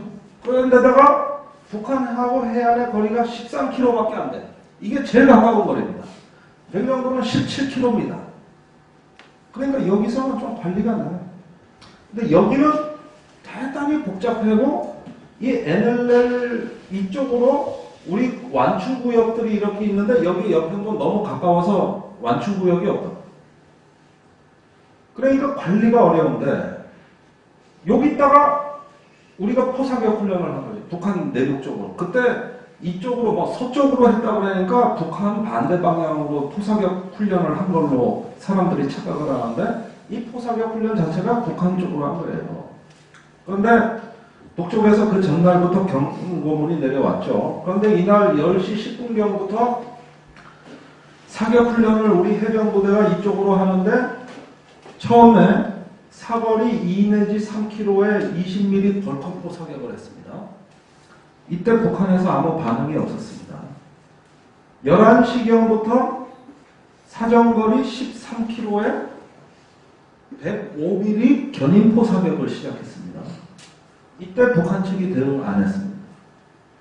그런데 점심 먹고 오후 1시에 사정거리 40km에 K9 자주포로 사격하기 시작합니다. 그러니까 북한 쪽에서 14시 34분에 응사를 하기 시작해서 포가 우리 연평도에 날아오기 시작합니다. 이게 연평도 포격전입니다. K9 자주포가 문제였다고요. 이때가 이 앞에 있는 무기들은 쏴봤자 해안밖에 안 떨어져요. 북한 내륙에 못 쏘는 무기인데 요 무기 40kg짜리는 어디까지 가냐면 여기 해주까지 가는 거. 해주를 폭격할 수 있는 무기. 이걸 바다에다가 쐈는데 여태까지 물방울이 튀었다면 이제부터 물기둥이 솟아오르는 상황이 되니까 그때는 북이 반응합니다. 경고한 대로 했어요. 130발을 쐈는데 80발이 바다에 빠지고 나머지가 연평도에 떨어진 겁니다. 어마어마한 상황이 벌어진 거죠. 그런데 이 사격 훈련과 교전으로 이어진 이 과정을 겪고 나니까 12월 20날 또 우리가 사격 훈련을 하겠다고 하니까 막 중국이 성명 내고 난리 났죠. 진짜 뭐 이렇게 좀 위험한 짓 할 거냐고 하는데 했어요. 그래서 이걸 해야만 되는 걸로 조선일보가 매일 했어요. 그리고 다행히 12월 20날 사격 훈련을 이때 북한하고 별다른 일 없이 넘어갔다고. 근데 이때 조평통 나머지는 아니거든. 물방울이라고. 멀리 가지도 못하고. 그래서 12월 20날 사격 훈련을 했는데 이때 뭘 쐈느냐 하면은 20mm하고 105mm 이런 화기를 쏘고 제일 중요한 K9 자주포는 어떻게 했느냐? 한 발 쐈다고. 요 내용을 언론에 안 밝히는 거예요. 그래놓고 다음날 조선일보가 주권을 쐈다 이거지. 북한에 대해서. 우리 바다에 우리가 포 쐈다. 쏘긴 쐈지 한 발. 자, 이거는 군에서 원치도 않는, 말하자면 군에서 K9 자주포를 이렇게 그날 다량으로 쏠 수 있는 상황은 아니었다는 거예요.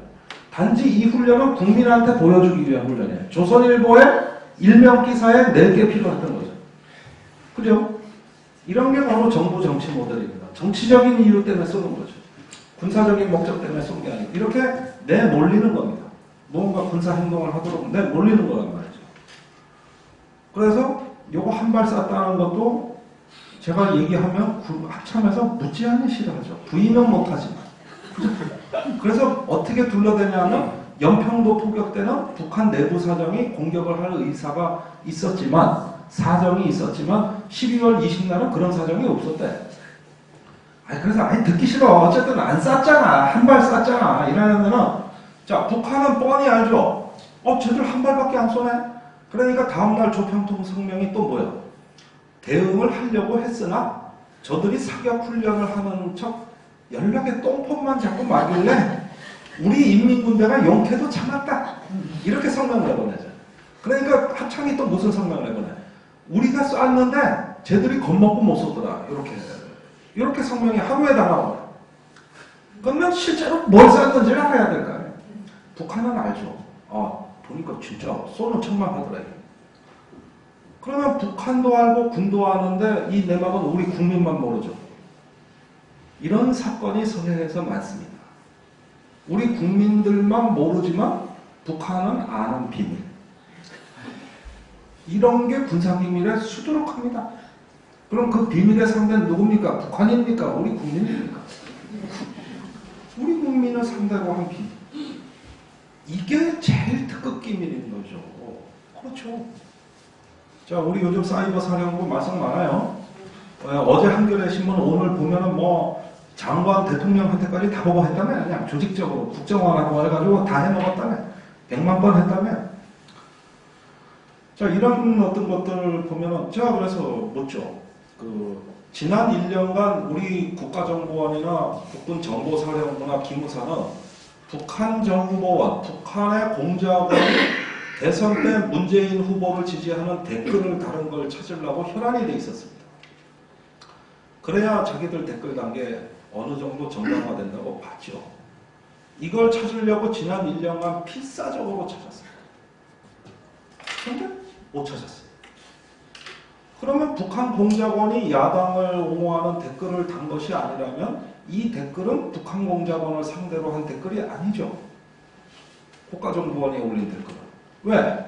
북한이 자꾸 댓글 작업을 하려면 그걸 낚시질해서 그 루트를 잡아야 되기 때문에 미끼로 우리가 댓글을 올릴 수도 있다. 설명이 그럴듯하잖아요. 이 전제 조건은 북한 공작원이 어디서 야당을 지원하는 댓글을 좀 달아줬어야, 그렇게 했어야 좀 앞뒤가 맞는데 이걸 아직 발표한 것도 없고 확인된 것도 없단 말입니다. 지금 이 순간에도 찾고 있습니다. 일거에 뒤집어 엎으려고. 그리고 그게 있었다면 지금까지 이렇게 조용히 넘어갈 리가 없죠. 난리가 제 난리입니다. 그냥 막연히 북한의 사이버 전사 3,000명이다. 이거 외에는 할 줄 아는 말이 없어요. 그놈의 그 댓글, 이건 금광채굴 하듯이 찾아다녔는데 못 찾았습니다. 그러면 그 댓글이 없다면 이 댓글은 누구를 상대로 한 댓글이 되는 겁니까? 그렇듯이 사실은 북한도 뻔히 알고 우리 군기관도 뻔히 알지만 국민만 모르는 사건들이, 그런 것들이 한두 개가 아니거든요. 정보라는 게. 이게 제일 개탄스러운 거예요. 바로 이런 거죠. 이런 것들은 군사행동에 어떤 합리성이 있어서가 아니라 국내 정치, 우리 정부 내 정치적 구조가 비합리적인 행동을 하도록 내몰리는 이런 사례라고 할 수가 있어요. 그래서 천안함, 연평도 다 해서 우리 또 햇볕 정책 시절에는 위령제도 안 했다, 뭐도 안 했다 하니까 이제 MB가 그 장례식장만 주고 다녔잖아요, 그죠? 우리 MB 참 장례식 많이 치렀어요. 전직 대통령 행사가 한 번도 없었던 게 MB 때밖에 없어요. 우리 노무현 대통령, 김대중 대통령 엄청 많이 했어요. 그런데 MB가 전직 대통령 행사 한 거라고는 장례식 2번 치른 거밖에 없어요. 이거 외에는 없다고 하나도 없었어요. 어느 누구도 발 들여다놓지도 못했어요. 군대도 마찬가지예요. 맨날 장례식 가서 무공훈장 추수하고 최고의 예우를 하겠다. 정치적으로 이용해 막을 거는 그렇게 했죠. 연평도 때 다친 애들 한번 사례 봅시다. 최주호병장이라고 있습니다. 파편이 등에서 뚫고 들어와가지고 저기 위에 박혔고 소장에 박혔고 12지장에 박혔습니다. 결국은 신장에도 박혀가지고 신장 한쪽은 떼냈습니다. 소장은 30cm를 절개해서 적출해버렸습니다. 1급 현역으로 군대 갔던 애가 5급 장애인이 돼서 나왔습니다. 물론 태권도 사범의 꿈도 접어야 됐습니다. 얘한테 국가가 뭘 해줬느냐? 위로금 300만 원. 그 다음에 표창장을 등기우편으로 보내왔습니다. 최고의 예우를 다짐했던 대통령이 어떤 경우에는 막 몇억 원씩 뭐 이렇게 보상을 해주고 왜 이런 애들은 그렇게 모른 채 했을까요? 이 기준이 뭡니까? 정치적인 활용가치입니다. 일관성이 있습니까 여기에? 그 다음에 군에 가서 막 군악대가 장성곡 틀고 무공문장 수여할 때는 좋았죠. 근데 연평도 포격 사건 때 민간인도 사망했습니다. 김치백 씨라고 합니다. 이분은 이사를 가는데 계약금 중도금을 못 냈어요. 그래서 연평도 막사에 와서 인부를 하면서 그걸 마서 남은 중도금을 치르기 위해서 연평도에 들어왔다가 포격 사건을 당했습니다. 그런데 이분이 가장 처참하게 돌아가신 분인데 나중에 시신을 수습을 해보니까 수습할 시신이 별로 없었어요.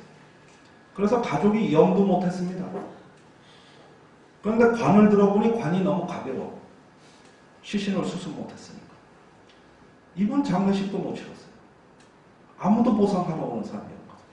그러다가 13일 만에 겨우 인천시장, 송영길 시장 만나고 뭐 하고 그 다음에 의사자하고 해준애 만에 이 얘기 듣고 장례식 치르는데 보름 걸렸습니다. 보름. 국민의 안전과 생명을 보호한다고 하는데 가만히 이 행태를 보십시오. 얄팍한 정치적 개선법이 들어가 있어요. MB가 주로 어디에 쫓아다니고 돈을 어떻게 몰아줬는가를 보면은 국가를 구한 영웅들이 아니고 MB를 정치적으로 영웅화할 수 있는 그 사람들이 영웅. 결국 이런 가운데서 우리가 3주기를 맞이하고 있습니다만 진짜 이 국가 안보, 국민의 안전이라는 건 뭐냐면 어떤 그 국가가 갖고 있는 자세입니다. 자세. 교전이 벌어진 이 결과가 나쁘게 나온 건 이미 안보가 실패한 거예요. 한편으로 우리가 노무현 대통령 때 참 좋은 시절을 지나왔다고 생각하는데 남북 간의 교전이 없었습니다. 거기에는 가장 중요한 이유는 우리의 자세 이런 것도 있고 하늘이 도운 것도 있어요. 그때부터 꽃게가 안 잡혔어요. 꽃게 어획량이 연평해전 때 8분의 1로 떨어져요. 그 대신 해파리가 창궐해가지고 서해 근해 어업을 모조리 망가뜨리는데 제 지론이 항상 꽃게는 전쟁을 부르고 해파리는 평화를 부르고 이건 입증된 사실 경험적으로 이럴 때 평화를 할 수 있는 기회가 있었던 거죠. 그런데 서해평화협력지대 마지막 요걸로 이제 강의 마치겠습니다. 저는 말이죠 서해에서 이게 뭐 있는데 여기 백령도 연평도 있는데 NLL에 공동어로구역 이렇게 찍었잖아요, 그죠? 5군데 찍었어요. 이거 갖고 뭐 말이 많은데 남재준 원장 지로는 이렇게 해서 여기가 공동어로구역이라고 지가 소설 쓴 거 아니에요, 그죠? 이런 공동어로구역은 없어요. 이건 존재하지 않는 겁니다. 이겁니다, 이거, 그죠? 그런데 이 서해평화협력지대라는 포괄적인 구상이 없이 단지 공동어로구역만 얘기했다면 전 반대입니다. 그건 있을 수 없는 일이에요. 왜?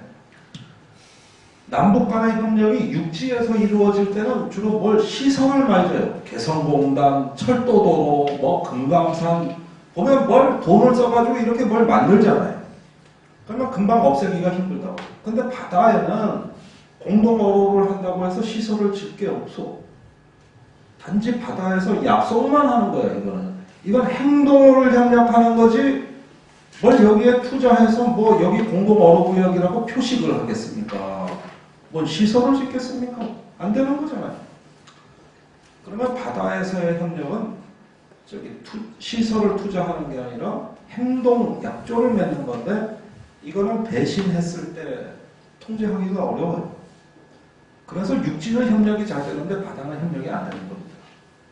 만약에 공동어로구역 자체라면 해서는 안 돼요.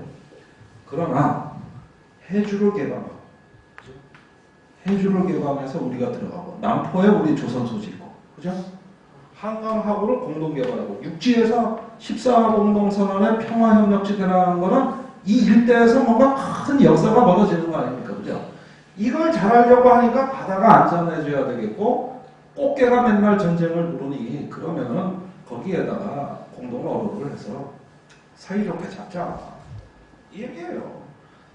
이 자체가 공동 어로구역만을 위한 게 아니라, 이거는 육지에서의 변화를 전제로 하고 있는 겁니다. 그래서 공동 어로는 이 프로그램의 하나에 불과한 거고, 이 전체를 묶어가지고 서해평화협력지대라고 얘기를 하는 거예요. 물론 이 쉬운 구상은 아닙니다. 분명히 장애물이 있어요. 그런데 우리가 남북한 합해가지고 5번의 교전이 서해에서 일어난 동안 200명이 넘게 죽었습니다. 다친 사람 더 많습니다. 다 합쳐보세요. 여기 말고 이렇게 희생된 데가 또 어디 있습니까? 대한민국에. 여기밖에 없어요. 이게 지금 아픈 곳입니다. 우리의 환부죠. 그러면 이런 것들을 뭔가 포괄적인 군사적인 것뿐만이 아니라 정치, 경제, 군사적인 구상을 포괄적으로 해왔다는 점에서는 이 시도 자체만으로도 일이에요. 옛날에 연평도, 백령도는 한국전쟁 때도 총 한 방 쏜 적이 없습니다. 모든 제주도까지가 우리가 안전했을 때 여기만 모든 제주도까지 다 전쟁터였을 때 여기만 안전했어요. 그런데 요즘은 한반도 전역이 안전해졌는데 여기만 위험해요. 꽃게와 해파리의 법칙은 지금도 작동하고 있어요. 그러면서도 교전을 하면서도 북한 꽃게를 우리가 사 먹었어요. 이런 어떤 그 패러독스, 일종의 어떤 아이러니가 관철되는, 읽으려고 해도 읽히지가 않고 계산을 하려도 계산이 되지 않는 무수한 비밀이 숨어 있는 데가 바로 서해입니다. 우리는 아직 교전의 내막을 모릅니다. 지금도 진상규명은 계속되고 있고 여기에는 누군가의 희생을 필요로 합니다. 그러지 않으면 이 판도라의 상자를 열 수가 없습니다. 그러나 이걸 열지 않으면 앞으로 나갈 수가 없다는 문제는. 그런 면에서 하나의 어떤 저는 문제를 제기했다는 점에서 이 책을 썼다고 감히 말씀드릴 수가 있고, 그것이 앞으로 어떻게 전개되느냐는 또 이제 어떤 앞으로의 역사를 또 보면서 우리가 교훈을 얻어야 될 것이 아닌가 이렇게 생각합니다. 이상으로 강의를 마치겠습니다.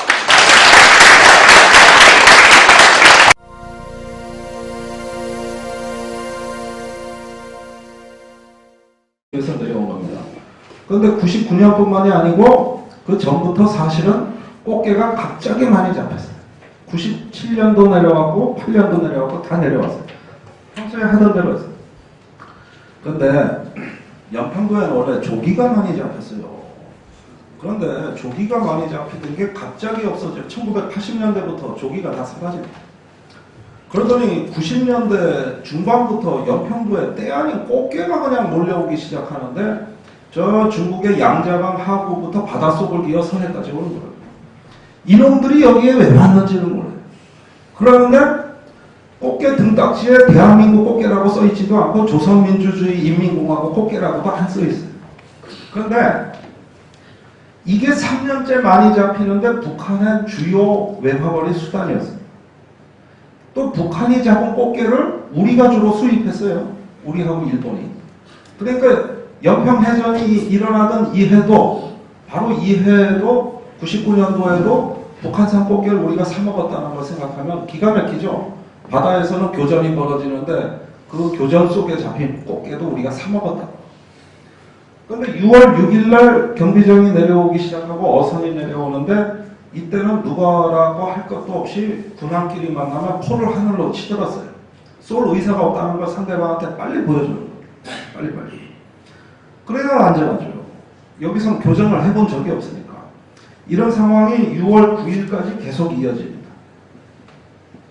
그러면서 북한이 점점 경비정 숫자를 증가시키기 시작해서 긴장이 감돌기 시작하는데 갑자기 이상한 일들이 일어나요. 사건은 6월 13일 날이에요.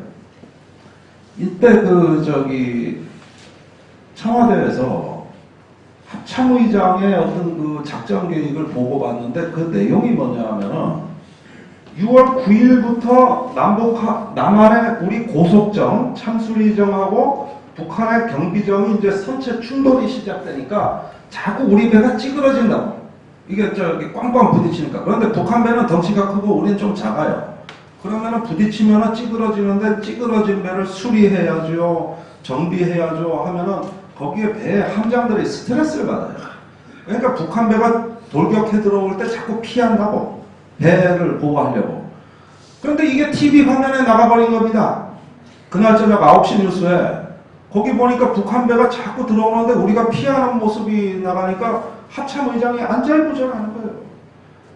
왜 자꾸 피하는 모습만 TV에 나가냐 이거죠.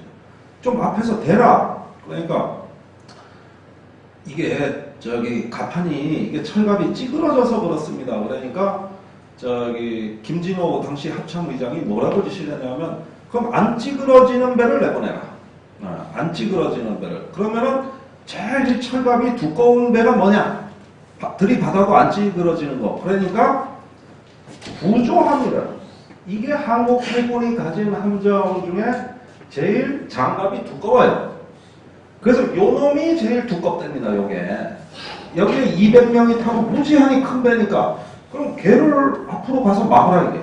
NLL 선상에 늘어나가지고. 이거하고 수송함, 얘도 제일 큰 배인데 이거를 출동을 시키라 이거예요. 이 두 개를. 그래가지고 6월 13일 날 해역에다가 이 함정을 이제 들이박는 거죠. NLL 선상에 늘어놓기 시작을 하는 거예요. 그런데 문제는 이게 북한한테 굉장히 부정적인 시그널이 됩니다. 그러면은 못 보던 배가 와서 자기들 길목을 딱 막는데 북한 군사 지휘관 중에 저거 무시합시다. 아무것도 아닙니다. 이렇게 말할 지휘관이 있겠어요? 저기 새로운 놈이 나왔는데 우리도 다른 놈 내보내. 이렇게 된 겁니다. 그게 뭐냐면 어뢰정이에요. 어뢰정. 이때부터 어뢰정이 들어왔는데 이 어뢰정이 어뢰를 개문한 상태로 들어오기 시작하니까 우리 이함대 사령부는 초긴장을 하는 거죠. 왜냐하면 바다에 떠다니는 무기 중에 제일 무서운 무기가 이겁니다. 전투를 종결하는 종결자란 말이죠. 보통 배를 격침시킬 때는 첫째가 미사일, 전투기, 마지막으로 수장시키는 무기가 어뢰정이라는 거예요. 무서운 무기죠. 어뢰정이 3척이 넘어오기 시작해서 어뢰를 개문한 상태로. 그러면 뭐냐면은 우리도 무력 시위를 하려고 한 건데 북도 우리한테 밀리지 않으려면은 뭔가 새로운 놈 내부가 의제를 주도하면서 이걸 정치적으로 활용할 때는 NLL에서 서해에서 아무 사건도 안 일어났지만 그것은 보풍이 됩니다. 이런 부분을 우리가 예측을 못했던 거죠. 그걸 보면서 NLL 문제에 대해서는 한 번은 우리가 정리를 하고 넘어가야 되겠는데 이대로 끝장낼 수가 없다. 이러면 다음 선거에 또 나온다. 그러다 보면 문제의식이 이렇게 들어갑니다. 도대체 NLL이 언제부터 이렇게 시끄러워지고 언제부터 문제였는가 이걸 보는데 물론 많은 정치적 논란은 있었습니다만은 NLL이 이렇게 우리 안보의 사활적인 문제가 된 사건은 누가 뭐래도 1999년에 제1연평해전이에요. 제1연평해전 때 우리가 북한군이 130명 정도 사망을 하니까 그해 6월에 제1연평해전을 겪고 나서 북한에서 서해 NLL 말고 자기네 경계선을 선포합니다. 우리 NLL을 공식적으로 부정하면서 통항질서를 선포하고 그 NLL 자기네 경계선을 선포하는데 이게 판서가 어떻게 이거 칠판 맞죠? 이런 칠판 처음 보네. 이게 지도가 여기가 인천이고 여기가 백령도죠. 여기에 연평도가 있어요. 여기가 연평도, 여기가 백령도 이렇게 돼 있는데 NLL이라는 건 이렇게 중간선을 둔 거란 말이에요. 그런데 북한에서 이 제1연평해전을 겪고 나가지고 자기네 경계선을 이렇게 경기도 도계를 따라가지고 이게 경계선이라고 합니다. 이게 남재준 원장이 맨날 지금 저 정가의 보도처럼 공동 언어구역이 요 경계선하고 우리 NLL 사이다. 이러면서 이 경계선, 잊혀진 경계선을 지금 들고 나온 게 국가정보원 남재준 원장이 대화록이 이거였다고 지금 주장을 하는 거죠. 그죠? 자, 이렇게 그럼 이 선은 왜 나왔냐, 이게 왜 나왔냐. 이 선도 그 전에 없었어요. 이게 북한이 든 경계선인데 이것도 없었다고. 이게 1999년에 나온 겁니다, 이게. 1999년에. 왜? 이해 6월 15일 날, 99년 6월 15일 날 연평 해전이 일어났기 때문에. 이 사건 때문에. 이 사건이 저는 비극의 출발이라고 봐요. 여기서 북한군이 130명가량 죽었어요. 언론에는 30명이라고 나와 있지만 사실이 아닙니다. 북한 배는 한 척에 갑판 위에 사람이 새까맣게 많습니다. 우리 배는 다 밑으로 숨지만은 포탄 나르는 놈, 겨누는 놈, 또 지휘하는 놈 해서 갑판에 20명 이상 새까맣게 많은 거예요. 이런 배를 6척을 완전히 격파했기 때문에 한 척당 20명 남짓 계산하면은 대략 북한군이 130명 정도가 사상이 됐을 거고. 엄청난 교전이에요, 이게. 그런데 이 이후로 NLL 논쟁이 본격화됐는데 도대체 이 교전이 왜 일어났는가 하는 거죠. 그래서 계속 취재를 하다 보는데 제가 이런 저자 강의를 많이 다녀요. 많이 다니는데 제가 이 발견해낸 사실은 뭐냐 하면은 이 130명이라는 북한군이 죽은 이 연평해전이 상당히 우리가 아는 것과는 사실관계가 다르다는 사실입니다. 지금까지 이 연평해전에 대해서 정부가 설명한 거는 북한이 연평도 부근에 NLL을 침범해서 우리가 그것을 차단하기 위해서 우리 경비정이 임무 수행했는데 북한이 도발을 했기 때문에 우리가 그걸 차단하다가 교전이 발생했다. 이게 설명의 전부입니다. 아주 간단해요. 심플해요.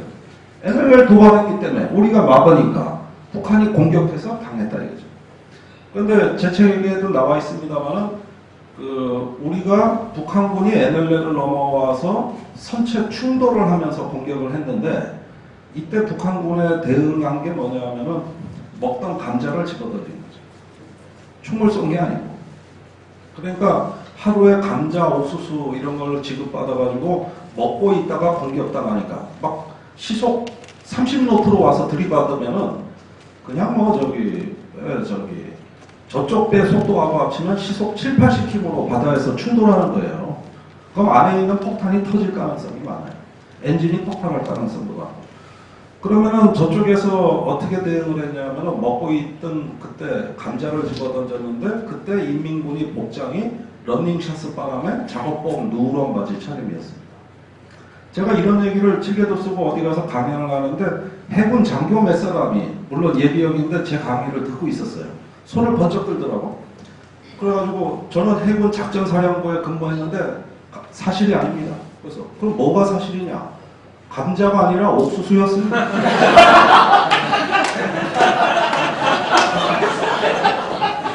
아니 제가 이 말을 듣는 순간 기절할 뻔했어요. 아, 감자가 아니라 옥수수였습니까? 그러니까 예, 옥수수 집어던지는 애들이었습니다. 그 어떻게 됐는데? 그러니까 들이박았는데 어떻게 총 잠정도 안 돼 있고 싸울 준비가 안 돼 있으니까 옥수수를 집어던졌다. 그런데 우리가 두 번째로 또 충돌을 하니까 이 배가 옆으로 기울어 침몰하기 시작합니다. 거의 물이 반쯤 찼을 때 저쪽에서 첫 번째 발사를 한 거예요. 총으로. 기다렸다는 듯이 우리가 총포탄을 다 쏟아붓죠. 그래가지고 6척을 다 몰살을 시킨 건데 우리가 이걸 다시 한번 자세히 보면은 이때 감자를 집어던진 게 이함대 사령부의 무용담에서는 슈루탄으로 변합니다. 우리가 충돌한 공격을 하니까 슈루탄을 집어던지면서 저항했다. 그러면서 총을 쏘기 시작했다. 이걸로 바뀌죠. 자, 그러면은 슈루탄하고 감자하고는 의미가 같습니까? 틀립니다. 이 교전의 성격을 이해하는데 던진 게 감자 옥수수냐 수류탄이냐는 하늘과 땅 차이죠. 다른 거죠. 자, 이런 것들이 사건에서 설명이 안 됐던 부분이에요. 지금까지. 그 다음에 북한군이 언제 총을 쐈느냐도 중요하죠. 우리가 2번 충돌해서 그 배가 기울어질 때야. 그러니까 공격받고 한참 있다 총을 쏜 거죠.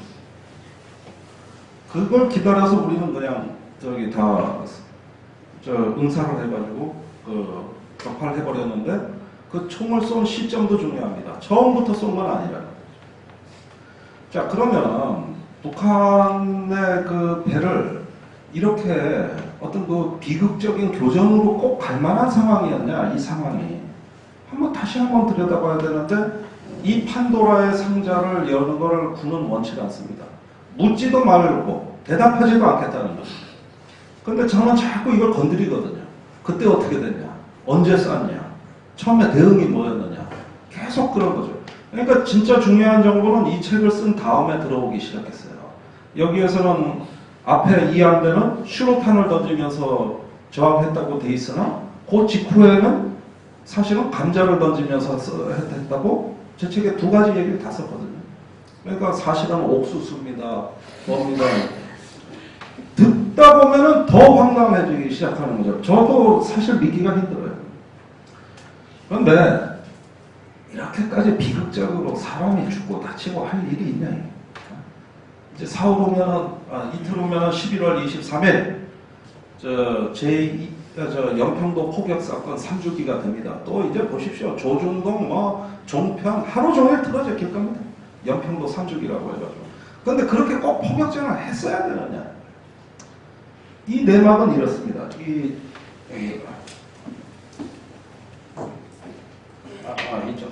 이거 잘 보입니까? 제 색깔이 좀 이상해요. 아니, 이런 이상한 색깔. 보이나? 보입니까? 네. 이 사건의 전개 과정은 이렇습니다. 자, 제2연평해전. 이게 어떻게 비극적인 사건으로 전개되는가 잘 봅시다. 하필이면 이해에 안 잡히던 꽃게가 이 연평화장에서 무진장 잡히면서 비극이 시작된 거예요. 이 꽃게를 잡으러 어선이 내려오면 어선을 보호하기 위해 경비정이 내려오고 하다 남북한 군함이 이제 마주치기 시작했는데 그때가 이거 좋네.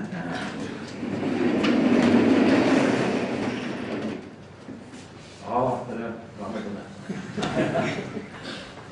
99년에 6월 6일 날 북한의 경비정하고 어선이 연평해역에 떼거지로 내려오기 시작했어요. 물론 꽃게를 잡기 위해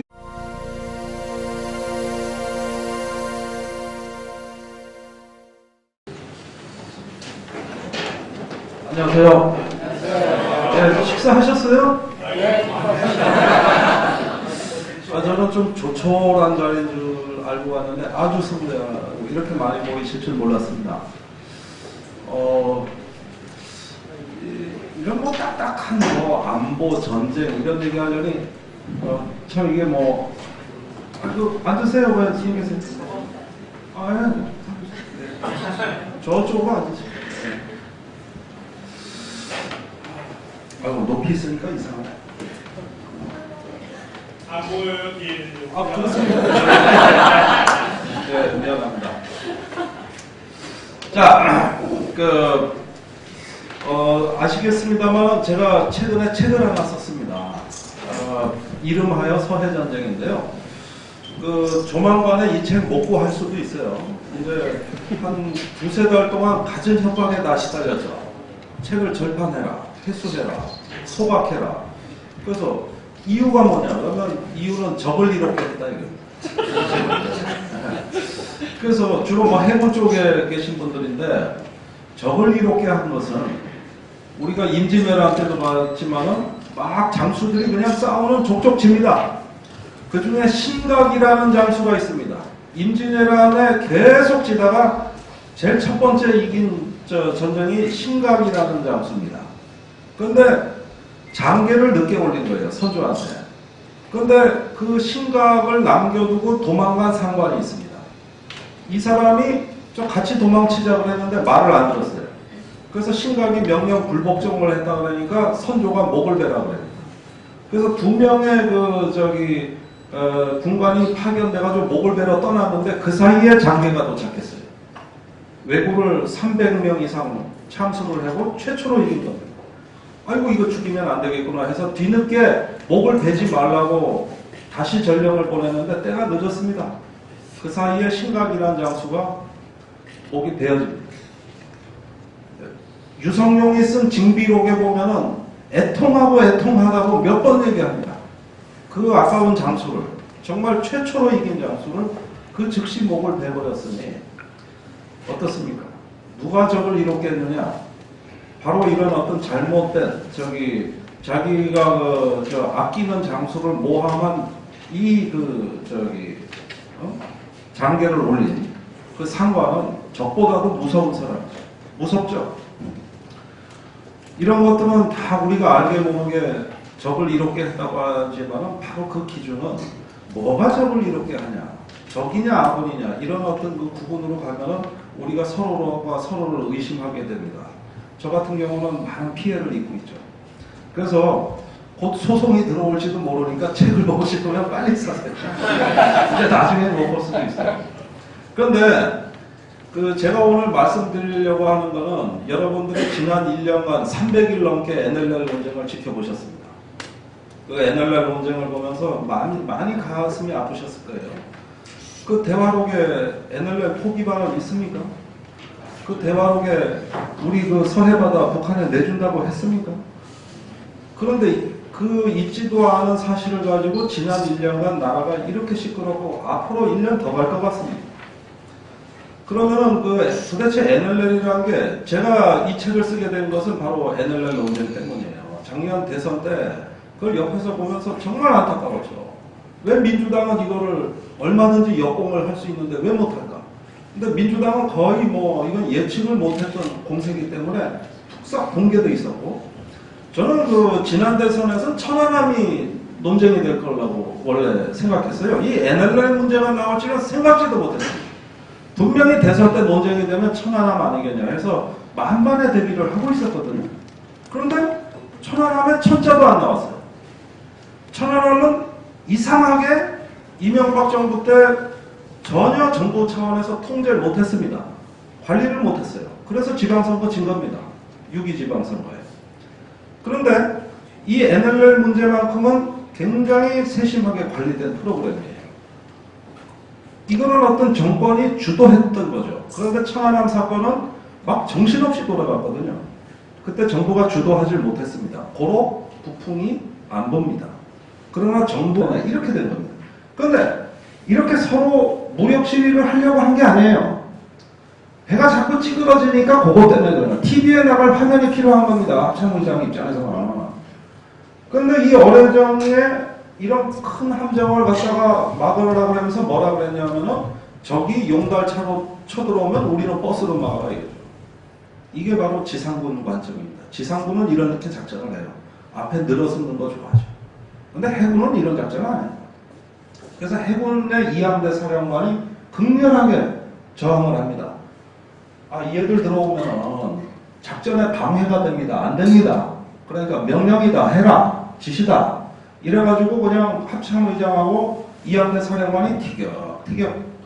그런데 명령이니까 어떻게 이게 들어왔는데 이 구조함이나 수송함은 전투 능력이 없어요. 무장이래봤자 M60 하나입니다. 거기에다가 한 번 선회하는데 14분 느리니까 얘를 갖다가 저기 박아놓으라 그러니까 저쪽은 어뢰정인데 현장 지휘관 환장할 거 아니야. 오이씨 이거 북한군보다 우리 합참이 더 무섭더래. 우리 합참이 진짜 무서운 건 우리 합참이래요. 그래서 어뢰정이 들어오기 시작했는데 13일 날은 아무 일 없이 지나갔어요.